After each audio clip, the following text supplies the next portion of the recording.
Okay, so let's try to talk about the future of Xbox because I am starting to think that even the most dedicated of Xbox defenders are beginning to wake up. They're starting to realize that Microsoft is not happy with Xbox, and as it currently stands, the Xbox brand is definitely not doing good. They're not selling consoles, they're not putting out new Xbox games, and the hype around something like Xbox Game Pass at this point is completely in the toilet. Now, I feel like this transcends just the concept of Xbox versus PlayStation.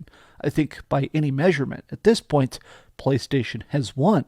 They've sold 62 million PS5s in the time it's taken them to sell like 15 million Xboxes. So they're being outsold in a lot of territories, literally 4-1, but I feel like it goes past that. Some people are still trying to think that Xbox can bounce back, and I think it's time to face the truth. Let's discuss. Hi, hope you're having a great day, and if you could please give this video a like and subscribe if you haven't already. So the inspiration for this is I have seen people talking about the idea of Xbox doing more acquisitions. I've seen a lot of deep dive posts from some of the most ardent Xbox defenders talking about how things are beginning to pivot, and even people like Destin Legary, who is one of the hosts of the biggest Xbox podcast in the world, are having to defend the position that Xbox is not doing great. But I want to break this down because I think that people need to realize that Microsoft has done something very extravagant with Xbox. They have dumped hundreds of billions of dollars into trying to make this brand actually work.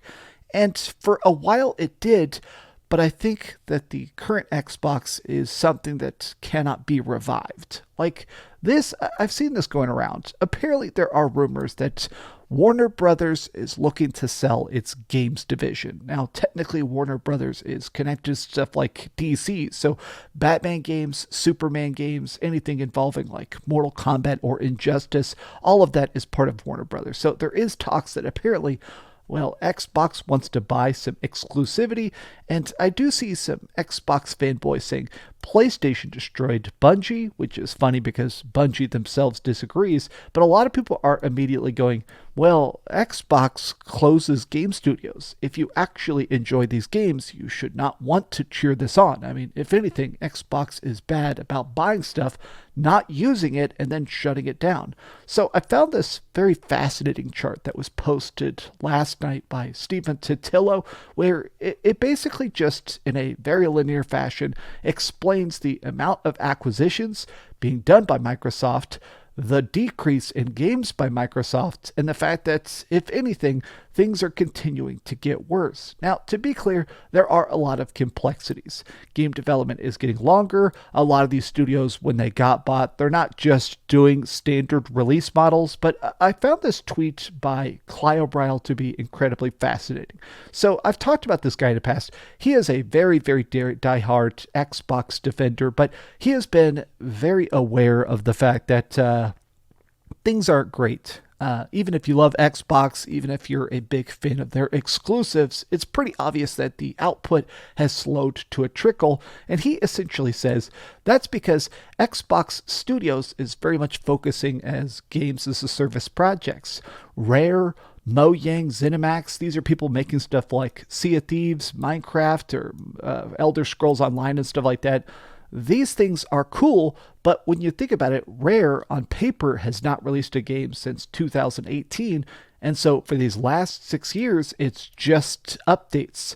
Now, while they are reaching 40 million players, Sea of Thieves is a big, incredibly successful project. I'm kind of curious to think about, does this count as growth? Does this actually keep Microsoft happy? A lot of people in the comments are saying, okay, that does work, but that just means that Game Pass is that enticing as a value proposition. Will this get people to keep playing? I feel like the weirdest problem of Xbox, in my opinion, is the complete lack of hype. Like, you can love Xbox, you can hate Xbox, but I feel like the excitement of a Nintendo game or the excitement of a big PlayStation game, I feel like there is a difference between buying it, going home, unwrapping it, beating it, and loving it. Spider-Man 2, some people like to bag on that game a bit now, but as a Spider-Man fan, beating that game completely blew my mind. I absolutely loved it. But that is an experience that Xbox no longer wants to replicate. Xbox is not selling physical games. Xbox just wants you to download it, to install it, to play it. And even if you don't beat it, it doesn't matter to them because you'll still be subscribed to Game Pass. And I just don't know if that's really that good. Like, yeah, their acquisitions, their cabal of IP is very big, but look at this. Game releases all. This includes expansions. This includes all sorts of stuff. That, to me, I think is a failure of Microsoft. They're clearly not putting out enough games. And you can go, okay, they've bought a lot of stuff like, World of Warcraft's expansion, Starfield's expansion, Diablo 4's expansion. These may get people to talk a bit, but I just feel like that's not growth. Now, the reason I wanted to really chime in on this as well is I see a lot of Xbox people mad about the Xbox sales drop. So there has been a ton of debate across the freaking gaming universe right now about the fact that Xbox themselves admitted that the Xbox is doing very, very badly. Now, people are trying to say, okay, PlayStation sales are down, Nintendo sales are down. I just think in general, we're in an industry slump. So Destin Legary, he's one of the hosts of one of the biggest Xbox podcasts, IGN Unlocked. And he's basically just chiming in to say, okay, yes, the sales are bad for some of these systems, but they're definitely ahead of everybody else. Like the PS5 is down a bit, but it's still charting above the PlayStation 4, and the PS4 was the 5th highest selling console of all time.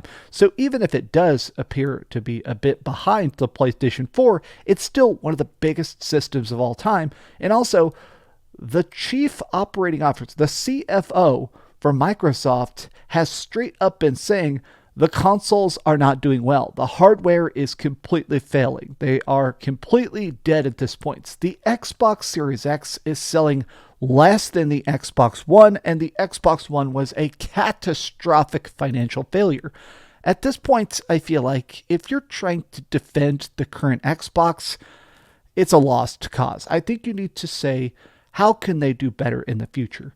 So there have been rumors about an Xbox handheld. And I wanted to talk about this because I think that Destin Legary right here, this whole post, I want to read this because I think that this could be an avenue for them to pivot and grow in a direction that nobody else is. So it seems like Xbox does like the two-pronged approach, a more powerful console and a weaker console that's much cheaper, the Xbox Series X versus the Xbox Series S. And in this case, it sounds like if they did that, but with a handheld, where you get a console version that's incredibly beefy, like the Xbox Series X is a very strong console. I have one. I bought one on day one.